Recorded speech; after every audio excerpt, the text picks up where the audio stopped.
El tema del estándar de Dover en la valoración de la pericia y testimonio experto del perito forense. Bueno, a modo de anécdota le comentaré de que hace más de un año me encontré con una colega en Lima Norte y me dijo, me preguntó qué cosa era Dover, ¿no? Y yo la verdad no supe qué responderle, ¿no? En ese momento. Porque me comentó que un juez, cuando está exponiendo su pericia como perito oficial, le preguntó si había mantenido las técnicas de Dover para realizar su pericia, ¿no? Obviamente respondió que sí, ¿no? Me imagino que el juez no estaría muy enterado del tema. Pero me llamó mucho la atención ese tema y me di cuenta que en otros países, sobre todo en la provincia norteamericana, este estándar está muy avanzado. Inclusive hay grandes ponentes, una la doctora Carmen Vázquez Rojas, me parece, mexicana, española, que aborda mucho este tema y porque es muy importante, ¿no? Es importante porque es una herramienta útil para valorar una pericia, ya sea de parte oficial o una pericia por algún técnico o un tipo de pericia artística, ¿no? Porque va a valorar si esta pericia se ha realizado bajo cánones científicos, ¿no? Si se ha respetado cánones científicos o es una pericia que tiene mucho de subjetivo y en algunos casos de repente se puede tildar de no científicos o pseudociencia, ¿no? Entonces, eh, esta es una herramienta muy importante, ¿no? Que todos creo que debemos conocer y practicarla.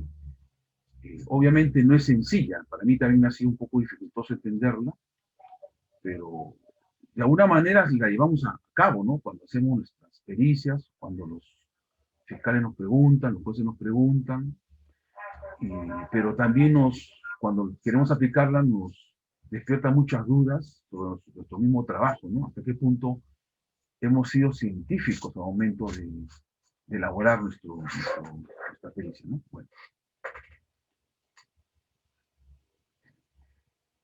Primeramente, para entender que la pericia es un medio de prueba que se utiliza cuando se necesita una explicación y comprensión de algún hecho, que requiere un conocimiento especializado de naturaleza científica, técnica, artística o de experiencia calificada, y que debe respetar ciertos estándares de calidad, ¿no? Efectivamente, obviamente, el más indicado para explicar un fenómeno científico es el experto, ¿no?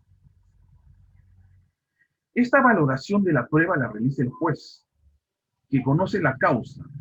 Se distingue la valoración que realiza el tribunal de cada medio probatorio de manera individual de la que realiza el conjunto de medios probatorios. Y la forma de valoración varía según el sistema de evaluación probatorio adoptado a nivel legislativo. Obviamente, este, la evaluación de una pericia, dependiendo de qué se trate, merece un tratamiento individual, ¿no? O que probablemente cuando queramos, el juez quiera indagar para ver si el perito ha usado tal o cual instrumento, va a variar según el tipo de pericia, ¿no? Actualmente en el sistema judicial peruano, la valoración probatoria de parte del jurado, del colegiado, se realiza según las reglas de la sana crítica, es lo que menciona, ¿no? Pero ¿qué es sana crítica? Sana crítica es lo que es la evaluación que se realiza respetando los principios de la lógica, las máximas de la experiencia y los conocimientos científicos, ¿no? Claro, bueno, la lógica muy relacionado a la experiencia, pero los conocimientos científicos obviamente no el juez está obligado a conocer todo, ¿no? Por ejemplo, si hablamos de un incomplaciente, de cargos recientes, antiguos, tiempos de cicatrización, probablemente, si bien lo puede conocer, su interpretación para cada caso puede no dominarlos. Entonces, ahí va a haber una dificultad para el jurado, ¿no? Para entender la pericia, ¿no? Para entender cómo valorarlo, ¿no? Igual para el fiscal o para el abogado defensor, ¿no? ¿Qué dice Michel Tarufo, que es un eminente jurista italiano, ¿no? Dice, los jueces no pueden limitarse a recibir pasivamente cualquier cosa que se presente en un juicio como científica y deben asumir el problema de verificar la validez de las informaciones que pretenden tener dignidad científica. El juez tiene el poder de valorar discretamente las pruebas, de establecer la credibilidad y derivar de ellas conclusiones en torno a la verdad o falsedad de los hechos. Bueno, le da un papel más activo de lo que nosotros pensamos, ¿no? El juez ahora debe tener cierta herramienta y tener cierto conocimiento que va más allá del conocimiento jurídico, ¿no? Estamos hablando ya de un conocimiento científico, ¿no? Obviamente también la visión del juez frente al perito ya va a cambiar, ¿no? Obviamente no se va a guiar de que sea un eminente científico que ha hecho muchas publicaciones, ¿no? Sino de valorar su trabajo, ¿no? Pero obviamente para ello va a tener que valerse de algo, ¿no? La prueba pericial es una actividad compleja que a menudo, por estar basada en datos con un fuerte fundamento científico, aparece impregnada de infalibilidad. Sin embargo, esta certeza entraña un peligro, ya que puede propiciar la convicción de que las decisiones probatorias apoyadas en pruebas científicas se consideren irrefutables, impidiendo al juez hacer un especial esfuerzo por fundar racionalmente la decisión. Claro, a veces vemos peritajes o pericias con una amplia bibliografía que solamente verla ya nos convence, ¿no? Y probablemente después con mayor posibilidad de crearla de infalible, ¿no? Sin embargo, la ciencia no es exacta, como hemos dicho, ¿no? Por ejemplo, ayer hablábamos de que los autores mencionan, ¿no? Algunos con gran convicción que es imposible que un crimen de alguna manera se junte en sus bordes, ¿no? Lo que hasta hace algunos años era una verdad irrefutable, ya hay evidencia científica de que entre púberes, de alguna manera, no totalmente obviamente, pero sí algunas partes pueden eh, nuevamente regenerarse, ¿no? Juntando sus bordes, ¿no? Entonces, eh, nosotros decimos, bueno, ¿hasta qué punto esas primeras apreciaciones científicas estaban basadas en un conocimiento científico, ¿no? O eran simplemente producto de una experiencia limitada de casos, ¿no? Por lo que llamamos otros autores clásicos que como no hay forma de probar si había un error en sus juicios, los aceptamos a rajatabla sus conocimientos, ¿no? ¿Pero por qué hablo esto yo? Porque la justicia peruana ha adoptado esos criterios, ¿no? Sobre todo para casos de violación sexual, ¿no? En el noveno pleno jurisdiccional de las salas penales permanentes y transitorias de la Corte Suprema de Justicia del Perú del año 2015, en el acuerdo plenario número 4/2015, sobre el asunto valoración de la prueba pericial en delitos de violación sexual, y que obviamente se va a ser extensivo a todo tipo de pericias, menciona que el sistema de valoración de la prueba es la sana crítica, la cual no limita la aplicación de determinados criterios de evaluación, sino que servirán de pautas al juez para que, apoyado en conocimientos de la ciencia y técnica, resolverá en base a un sistema de valoración regido por verdaderos criterios de conocimiento que garanticen un adecuado juzgamiento. Bueno, acá hay una preocupación de la sala, ¿no? Dice garantizar un adecuado juzgamiento. Obviamente ellos toman la decisión, ¿no? Ellos como si se aprietan el botón, ¿no? Entonces necesitan saber si sus decisiones son justas, ¿no? Obviamente si va un perito o nos reconocido, publicación de libros, y que hace cierta fundamentación, ¿no? Ya el juez no va a tener un papel pasivo de aceptar lo que diga el perito sin dar ninguna refutación a su discurso, ¿no? Ahora sería obligado, mejor dicho, ¿no? A valorar según la sana crítica. No solamente eso, sino también aplicar criterios de valoración. Pero, ¿qué criterios podría tener un juez que no conoce de medicina, ¿no? No conoce muy bien, no profundice en medicina legal, ¿no? ¿Cómo sabe si lo que el médico le está diciendo es cierto o le está diciendo cosas que no son ciertas, ¿no? Obviamente no va a poder hacer una crítica sobre lo que está diciendo, pero va a tener que ser una herramienta al menos para saber si lo que está diciendo es científico, ¿no? Le va a servir siquiera de pauta eso, ¿no? Eso sí puede hacer. Entonces, las opiniones periciales no obligan al juez y pueden ser valoradas de acuerdo a la sana crítica. El juez no puede descalificar el dictamen pericial desde el punto de vista científico, técnico, artístico o modificar las conclusiones del mismo fundamentándose en conocimientos personales, ¿no? Bueno, efectivamente, en el antiguo jueces del antiguo código, eh, a veces se permitían esta posibilidad de descalificar un dictamen, ¿no? Decían a veces, bueno, doctor, usted dice eso, pero la víctima dice otra cosa, ¿no? Prácticamente descalificó lo que usted dice, ¿no? Simplemente por lo que dice la víctima sin aplicar ningún análisis, ¿no? Esto está cambiando, ¿no? Entonces, el juez deberá fundamentar coherentemente tanto la aceptación como el rechazo del dictamen, observando para ello las reglas que gobiernan el pensamiento humano, lo que generará, asimismo, la posibilidad de un control adecuado de sus decisiones. Obviamente, esto va a mejorar nuestro trabajo, va a ser un poco, probablemente más difícil, pero lo va a mejorar, ¿no? Esto es algo que a veces no conocen muchos abogados también, ¿no? El juez, sin mayor fundamento, desestima tal pericia, ¿no? Por tales motivos, ¿no? Y si no conoce o no pone criterios suficientes, obviamente el acusado o la víctima va a estar en desventaja, ¿no? Porque no, ustedes, lo que han ido a una audiencia, saben que es muy difícil contradecir un jurado, ¿no? ¿Qué menciona este acuerdo penal, ¿no?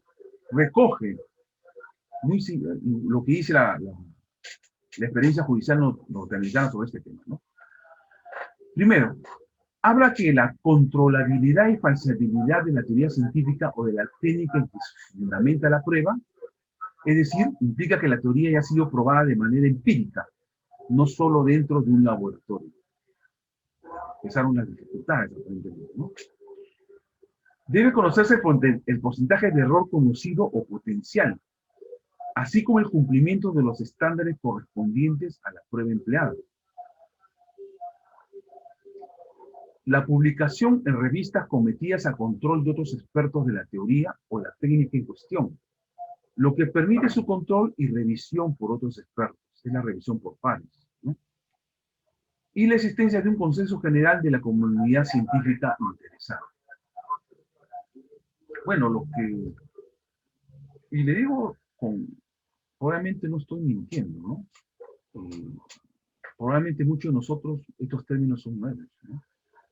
Pero son términos que podemos manejarlo, lo hemos manejado y no sabíamos que estamos haciendo. Y probablemente también se nota que hay cierta dificultad, para el juez hay cierta dificultad, porque ya necesita conocer más de lo que es la labor científica en sí, ¿no? Herramientas científicas, ¿no? Pero vamos a ir explicando poco a poco estos temas, que por sí es bastante amplio, de repente merecería más adelante hacer un curso sobre esto, ¿no? Vamos a hablar de cómo se originó esto, ¿no? De la doctrina Tauber, ¿no? Que yo pienso que acá en el Perú, pues, posiblemente va a estar muy en boga, conforme se va conociendo, y va a mejorar nuestro trabajo, ¿no? Bueno, antes del año 93, en que apareció el caso Dauber, primaba en Estados Unidos un caso Frey. Era un caso en el cual la Corte determinó la aceptación de los resultados de la prueba de polígrafo por tratarse de una prueba de aceptación general. ¿Qué pasaba? Que en un juicio presentaron la prueba de polígrafo como una forma de verificar la credibilidad de un testimonio, ¿no? Es una prueba nueva. Entonces, el jurado para poder aceptarla tenía que tener un criterio, ¿no? Y como en ese momento la comunidad científica aceptaba, ¿no?, sus beneficios de esta prueba, entonces la jurisprudencia norteamericana entonces dijo de que, bueno, un criterio general para admitir pruebas periciales, ¿no?, va a ser que haya una aceptación general por una comunidad científica. Entonces, decía que un testimonio experto, cualquiera que sea, no puede ser admitido a menos que haya una aceptación general en la comunidad científica especializada. Esa es una regla que prima hasta ahora, ¿no? Hasta nuestros tiempos, obviamente, ¿no? Nosotros conocemos nuestras pericias, que fundamentamos, siempre hacemos menciones a autores, ¿no? Entonces, existe este criterio de aceptación general, que solamente se admite el empleo de la prueba científica que tenga aceptación general por la comunidad científica, ¿no? Todo aquello que no era reconocido por una comunidad científica no podía ser considerado una prueba científica, ¿no? Pero ¿qué pasó el año 93? Pasó un hecho bien llamativo en la justicia americana. Dos familias enjuiciaron a una gran farmacéutica, Merrell Down Pharmaceutical, el año 93, ¿no? ¿Qué pasaba? Que esta farmacéutica vendía un medicamento Benedictine. Este medicamento se usaba en gestantes como antiemético, o sea, para evitar los vómitos, ¿no? Y pasaba que justamente en estas dos familias sus hijos habían nacido con deformaciones en miembros inferiores, ¿ya? Bueno, la demanda se hizo porque ya anteriormente se había descrito también malformaciones también por otro antiemético, que era la talidomina, ¿no?, que había sido demostrado. Entonces, hicieron este juicio basado en eso, ¿no? Entonces, lo que pasó fue que una vez procesado el juicio, bueno, acá estoy diciendo, ¿no?, de que este Benedictine era un antihistamínico usado para náuseas en el embarazo, ¿no? Y estos niños ya presentaban malformaciones en sus miembros, ¿no? Y lo alegaban al uso del Benedictine durante el embarazo. Bueno, en el juicio, Merrell Down contrató a un experto epidemiólogo, ¿no?, Stephen Lamb, quien expuso que la revisión de 30 estudios publicados en más de 30.000 pacientes no encontró evidencia que el fármaco Benedictine era teratogénico para los humanos, ¿no? En contraparte, las familias que acusaban a la farmacéutica presentó 8 expertos que decían que sí podían causar efectos. ¿Por qué? Porque habían habido estudios recientes en animales, en vivo, en vitro, y habían encontrado malformaciones, ¿no? Y también decían que había cierta analogía en la composición química de este Benedictine con la talidomina y otros fármacos que también ocasionaban malformaciones. Bueno, el jurado se reunió y desestimaron la denuncia porque dijeron, pues, obviamente, pues señores, ustedes son epidemiólogos nuevos, no van a contradecir un gran epidemiólogo, usted tiene apenas 3, 4 casitos nuevos, este señor tiene 30.000 casos revisados, no hay nada que hacer, ¿no? Sentenció a favor de Merrell. Pero bueno, entonces apelaron, ¿no?, hasta la Corte Suprema, ¿no? Y la Corte Suprema, ya con jueces más experimentados, se dieron cuenta de lo siguiente, ¿no?, de que la doctrina Frey era insuficiente en ese momento para valorar las pruebas científicas, ¿no? Asume el problema de la validación científica de nociones extrajurídicas de las que después puede servirse al momento de tomar su decisión. Claro, como decía, esto sale del conocimiento netamente legal, no entra el conocimiento científico, ¿no? ¿Por qué rechazaba el estándar de Frey, ¿no?, en que decía que debe haber una aceptación general de la comunidad científica con un testimonio admisible basado en el uso de una metodología confiable? Porque obviamente con este estándar de la aceptación de la comunidad científica estamos alejando toda una serie de nuevas investigaciones que no dejan de ser científicas, sino que simplemente por ser nuevas y porque requieren un periodo de asimilación por la comunidad científica pueden no ser en ese momento aceptadas, pero no por ello dejan de ser válidas, porque son ciertas, ¿no? Entonces no se podía rechazar de plano esos estudios, ¿no? Y efectivamente ese fue un primer aporte. ¿no? De la doctrina Dauber, ¿no? Dauber se llama Dauber porque una de las familias se apellidaba Dauber, ¿no? Uno de los niños se apellidaba Dauber, ¿no? Bueno, entonces, luego sugirieron dos juicios más que añadieron dos o tres criterios más que al final formaron parte o forman parte de lo que llamamos la doctrina de Dauber, ¿no? El primer caso de Dauber versus Down dice que establece la prueba de confiabilidad y rechaza la prueba de afectación general de Frey como criterio único, ¿no? Luego hay un caso de General Electric versus Joyner, en 97, que excluye el testimonio experto cuando hay brechas entre la evidencia confiable y la conclusión del experto. Es decir, ya analiza, ¿no?, el método empleado por el experto, ¿no? Porque obviamente si tú encuentras una cosa, no puedes concluir otra. Da a entender que se aplicaba una metodología inadecuada, ¿no? Y esto, aunque nos parezca insólito, esto es común en muchas pericias, ¿no? Y el caso Kumbutai versus Carmichael dice que Dauber se aplica a la evidencia técnica, es decir, a todos los expertos. Es decir, antes todo se aplicaba a los testimonios o pericias de profesionales, ¿no? Pero no se aplicaba, digamos, a una técnica, ¿no? Por ejemplo, un operador balístico, ¿no? Ahora ya se amplió eso, ¿no? En conclusión, Dauber habla de 4 criterios, más o menos, ¿no? Dice, son requisitos mínimos para un determinado testimonio experto sea confiable y con ello pueda ser admitido en un juicio como prueba científica. ¿Cuáles son estos requisitos? Uno, que en tu pericia o en tu trabajo científico debe haber una hipótesis que sea susceptible de ser sometida a prueba. Es decir, debe ser testeable. Ha sido la teoría o técnica testeada en condiciones de campo y no solo en laboratorio. La prueba se basa en una teoría o técnica susceptible de ser contrastada. Otro punto es, debe existir conocimiento de la tasa potencial de error y la existencia de estándares que controlen la investigación sobre la cual se basa la teoría de la comunidad científica. ¿Cuenta la técnica con una tasa de error conocido? Esa es la pregunta que se desprende de lo anterior. El otro criterio es, debe tratarse de una hipótesis que haya sido sometida a revisión de pares y publicada, es decir, ha sido la teoría o técnica revisada por otros científicos o técnicos. Debe haber aceptación general de la metodología que subyace a la teoría de la comunidad científica relevante relacionada al caso. La ciencia o la técnica utilizada es generalmente aceptada. Bueno,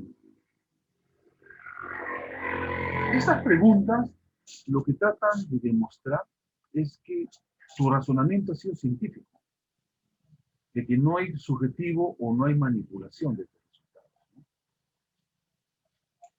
Yo no sé a cuántos de ustedes han hecho esa pregunta, probablemente a muy pocos, ¿no? Pero, digamos, digamos, el doctor que me antecedió, se le pregunta, ¿no? Bueno, su equipo está siendo testeado, ¿no? Bueno, su equipo es muy bueno, pero está siendo calibrado constantemente. De repente, ¿cuál es su tasa de error para cada método? Dijo algo muy importante anteriormente, ¿no? Que, por ejemplo, lo que es el método de Widmer para calcular la alcoholemia anterior es hipotético, ¿no? Pero lo que hemos sido días sabemos que los jueces no lo toman así, ¿no? Y los mismos fiscales tampoco, ¿no? Y a veces el conocimiento de todos los que participamos en eso, no valoramos en sí esa prueba, ¿no? Bueno, pasemos a lo siguiente. Bueno, en el breve tiempo, como le dijo, estos puntos son un poco complejos, ¿no? Pero si lo logran dominar con el tiempo, no solamente el perito, sino el abogado, va a tener una técnica, una herramienta muy poderosa para poder demostrar si un testimonio experto es científico o nos están contando como si se cuenta, ¿no?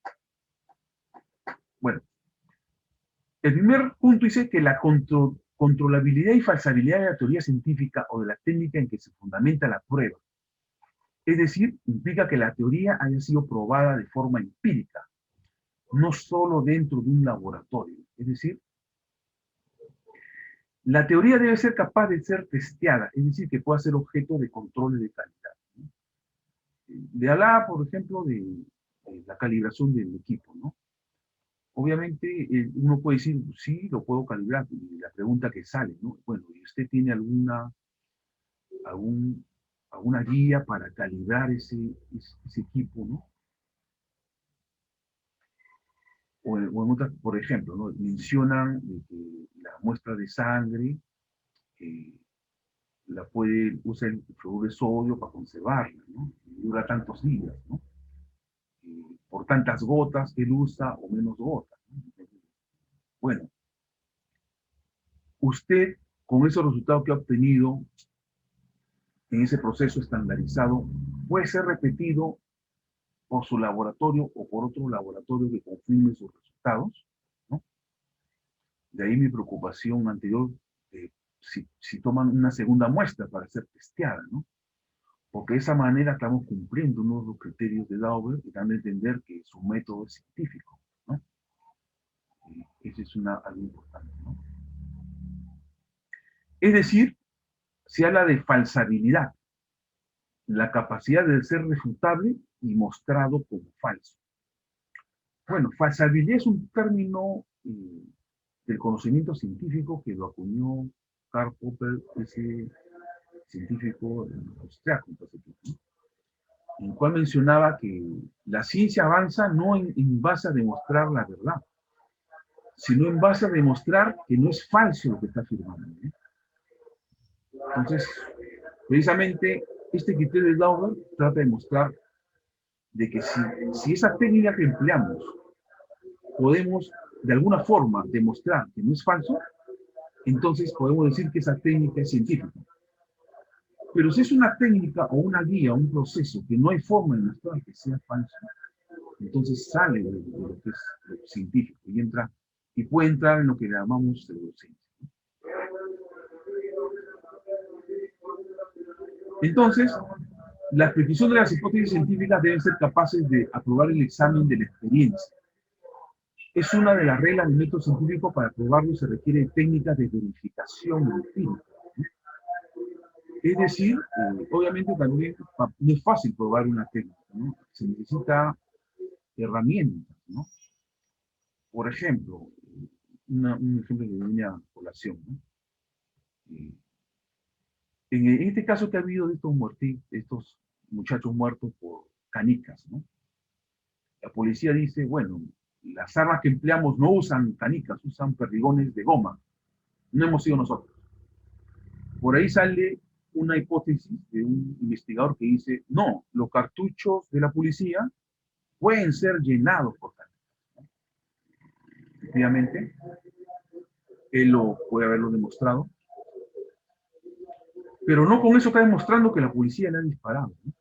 Es decir, si bien nosotros podemos, un juez, digamos, si valora ese testimonio, podría decir, efectivamente es una hipótesis científica, porque sí se puede demostrar de una forma simple, de que un cartucho, sacamos las varillas de goma, ponemos las canicas, sí hay una herramienta para demostrar de que efectivamente esto se puede hacer, ¿no?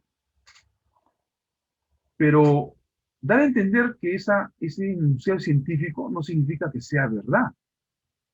Esa es una dificultad, es una debilidad esto, ¿no? Porque, por ejemplo, digamos que él llena el cartucho con canicas, pero una vez que lo pone en el arma y lo dispara, y no salen las canicas disparadas como él piensa por problemas de fulminante, de pólvora, de peso, tamaño, etcétera, entonces su hipótesis es falsa, ¿no?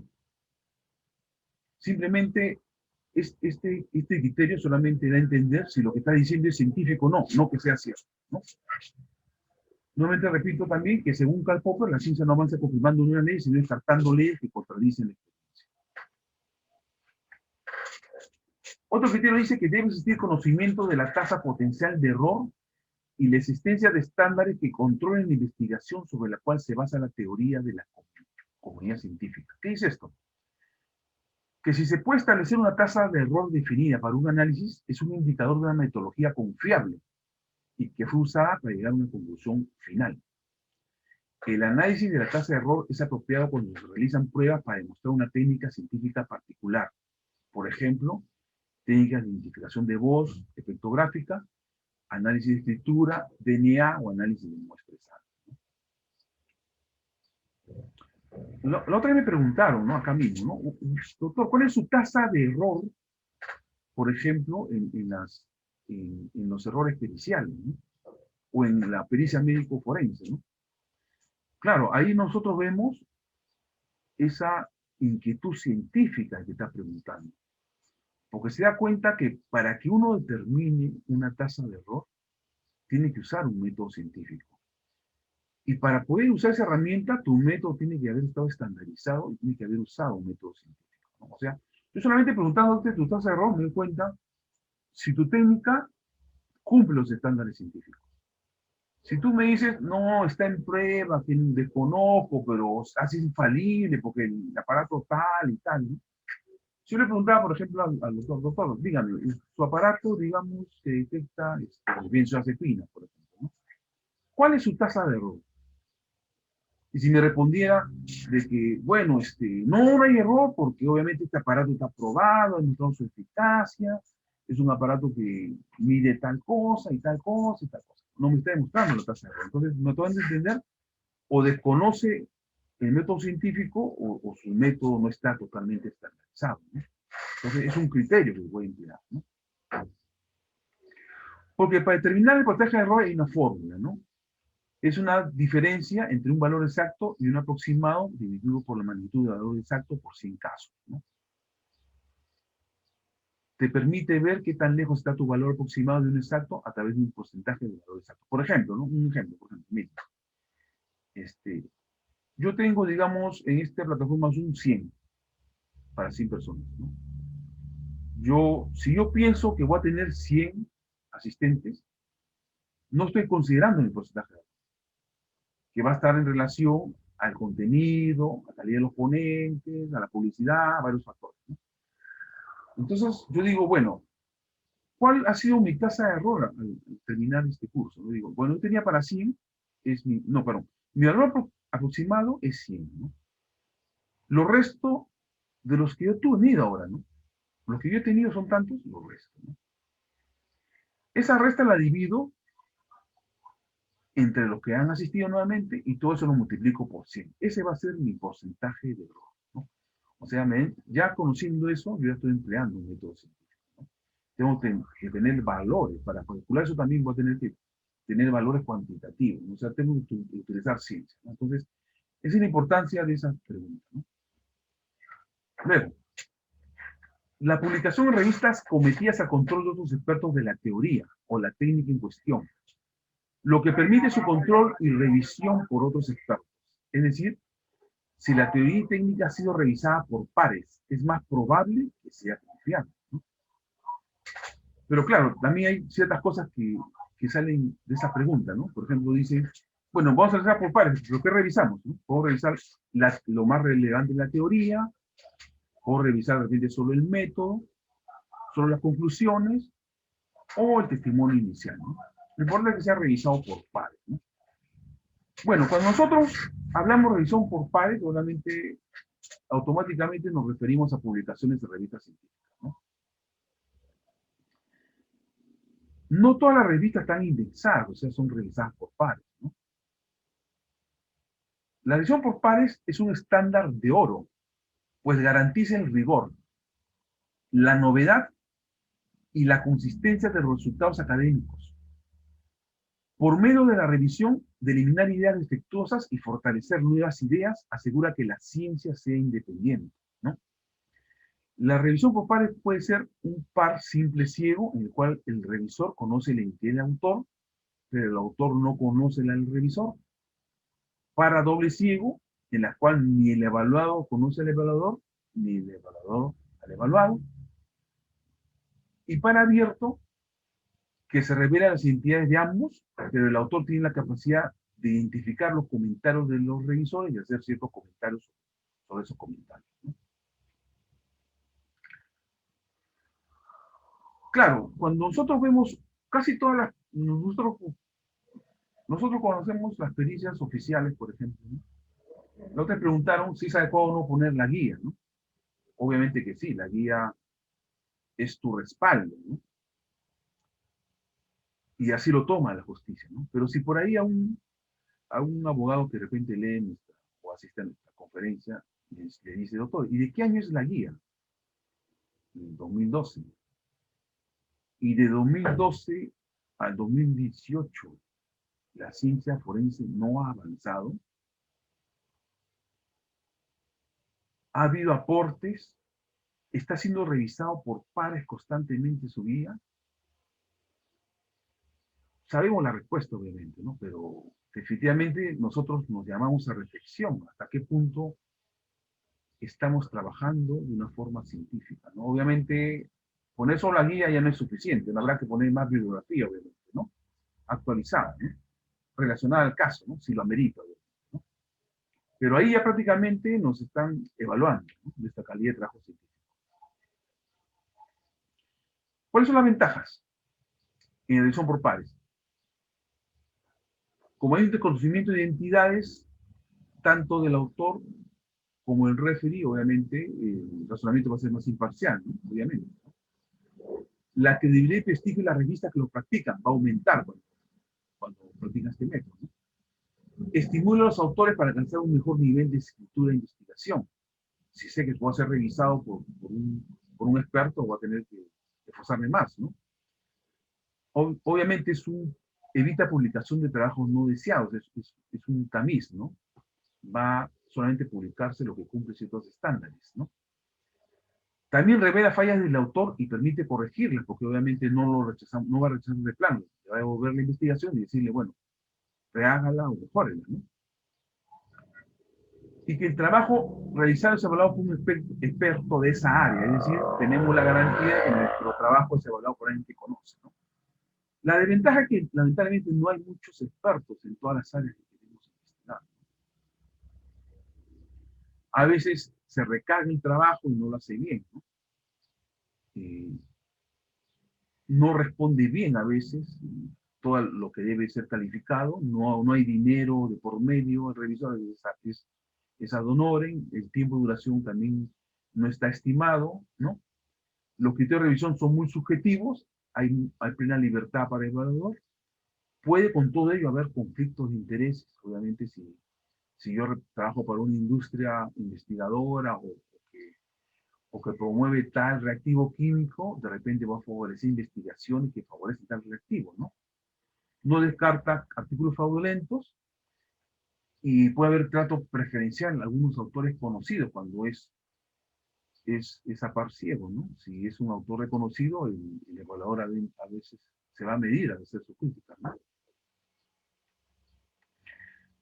Bueno, también las guías tienen que ser revisadas, ¿no? A veces aceptamos guías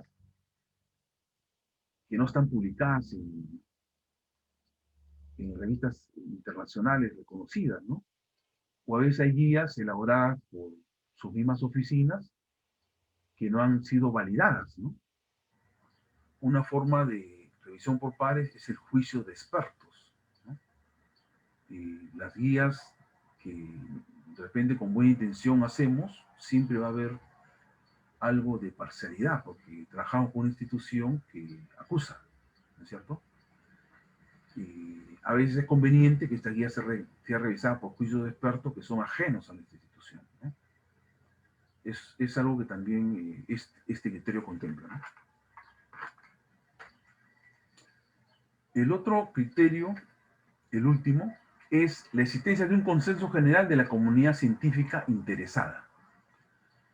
Solo se admite el empleo de pruebas científicas que tenga aceptación general por la comunidad científica, aquella que goza de un consenso consolidado en el área científica que corresponde. Según el estándar de Frey, el testimonio experto no puede ser admitido a menos que haya una aceptación general en la comunidad científica relevante. La idea general es que si un método es generalmente aceptado en la comunidad científica relevante, es más probable que sea confiable. Y la carga de demostrar que la pericia es una prueba de aceptación general relevante la tiene la parte que la propone, ¿no? Es decir, si tú haces la pericia y te preguntan si es aceptada, tú tienes que tener las herramientas o la bibliografía que sostenga tu pericia, ¿no? A ti te corresponde demostrar, ¿no?, que lo que estás exponiendo es de aceptación general, ¿no? Bueno, acá la comunidad científica toma varias formas, ¿no? Pueden ser sociedades, ¿no? Pueden ser expertos, ¿no?, reconocidos, ¿no? Pueden ser grupos de autores que se reúnen, ¿no?, especialmente para cierto caso, que son llamados por un jurado, ¿no? Claro, esto obviamente tiene sus ventajas y desventajas, ¿no? Pero tiene mucha utilidad, ¿no? Por ejemplo, en debates periciales a veces hay afirmaciones contrapuestas, ¿no? Y, por ejemplo, el perito oficial puede decir algo, ¿no?, una afirmación, y el perito de parte puede afirmar otra cosa. Y cada quien puede, de alguna manera, sustentarla por bibliografía, ¿no?, aceptada, indexada, ¿no? Entonces, frente a eso, el jurado recurre a la comunidad científica, ¿no? Si es temas médico-legales, a la Sociedad Peruana de Medicina Legal, que ha dado aportes muy importantes, ¿no? Si son temas médicos, a las sociedades respectivas, ¿no?, reconocidas, ¿no? Entonces, su uso está en boga desde hace muchos años esto, ¿no? Bueno, siempre es bueno conocer los niveles de evidencia científica. A veces las pericias, generalmente de parte, están asociadas a bibliografía no autorizada, ¿no?, o con poca evidencia científica, ¿no? Entonces, siempre hay tablas que debemos conocer, ¿no?, debemos manejar para valorar nuestro grado de evidencia, ¿no? Obviamente los metaanálisis tienen el mayor nivel de evidencia, ¿no? Que aunque no lo creamos, los libros, por ejemplo, ¿no?, o las opiniones tienen el menor nivel de evidencia, ¿no? Entonces, eso hay que considerar siempre al presentar nuestros documentos, ¿no? De todo esto, ¿qué se concluye, no? Primeramente, que Dauber no se interesa por las calificaciones de los expertos, ¿no? O sea, en el juzgado, para el que maneja Dauber, es tan importante la opinión del médico que tiene 18 años de experiencia como el que recién ingresado tiene 1 año, 2 años, ¿no? Dependiendo qué sustenta su opinión, ¿no? La suficiencia de hechos o datos en lo que se basa, ¿no? No es suficiente mostrar una bibliografía muy sólida, ¿no?, si no demuestras que has usado una metodología adecuada, porque puedes partir de premisas verdaderas y puedes dar conclusiones falsas, ¿no?, o no relacionadas a lo que están afirmando, ¿no? Y la aplicación de la metodología del experto a los hechos del caso. Ese es algo que también adolecemos mucho los peritos, ¿no? No relacionamos nuestros hallazgos con el caso mismo, ¿no? Porque obviamente los peritos no conocemos mucho criminalística a veces, ¿no? Y no conocemos los hechos, ¿no? Entonces, al momento de la audiencia podemos hacer afirmaciones que no corresponden, ¿no? Ahora, si un perito, en todo caso, basa su pericia en la experiencia, debe explicar cómo esa experiencia lleva a la conclusión alcanzada, porque esa experiencia es una base suficiente para la opinión, y cómo esa experiencia se aplica de manera confiable a los hechos, ¿no? El juez se convierte en un guardián de la prueba científica, es decir, es la persona que dice qué prueba va a ser admitida, qué testimonio va a ser admitido como prueba y qué testimonio no, basada en la aplicación de estos criterios, ¿no? La decisión de admisión de un medio de prueba no corresponde a hacerla a una comunidad científica, sino al juez, quien controlará la confiabilidad de la prueba científica con arreglo a dichos criterios y exponer los motivos de su inadmisión. El juez determina solo si el razonamiento, la metodología y el perito son científicamente sólidos sin centrarse en las conclusiones de este, ¿no? Porque el uso de metodología confiable por un experto indica que el testimonio completo es confiable, ¿no? Es decir, el juez, por ejemplo, a veces comete o toma como criterio lo que hizo otros peritos. Dice, por ejemplo, doctor, usted es eso, pero acá vino otro perito y me dijo otra cosa, ¿no? Por lo tanto, esa otra cosa, junto con mi experiencia, hace que para mí lo que usted me dice no sea cierto, ¿no? Eso se veía frecuentemente en el anterior código. Como nuevo código y aplicación de estos criterios no debería haber eso, ¿no? Porque el juez en sí lo que va a hacer es aplicar el método, ¿no? Aplicar si el método que ha utilizado es científico o no, ¿no? Ya el siguiente paso de demostrar si lo que tú dices es cierto o no, ya merecerá otro tipo de herramientas, ¿no? La confrontación entre expertos, por ejemplo, es otra herramienta, ¿no? Por lo tanto, los jueces tienen una alta responsabilidad en un rol activo, ya que ellos debían evaluar la calidad científica y la evidencia ofrecida por las partes, convirtiendo en científicos amateurs, ¿no? Y esta aplicación de estos criterios permite que se den cuenta de que una gran cantidad de evidencia científica es insuficiente para llegar a las conclusiones correctas, no llegando ninguna de ellas a las conclusiones, a las certezas absolutas, ¿no? ¿Qué dice el Código Penal peruano, ¿no? Que no toda pericia que se utilizará en el proceso tendrá como base conocimientos científicos, pues como enfatiza el artículo 172, también procederá siempre que para la explicación y mejor comprensión de algún conocimiento se requiere conocimiento especializado en naturaleza científica, técnica, artística o experiencia calificada. Acá también está mencionando lo que anteriormente dije, ¿no? Por ejemplo, ese perito balístico está probando la huella que deja un proyectil disparado a cierta distancia. Es es una técnica eminentemente práctica, ¿no? Y eso también, también puede ser es una prueba que puede ser considerada como científica, ¿no? O que debe cumplir los estándares de Dover, ¿no? Bueno,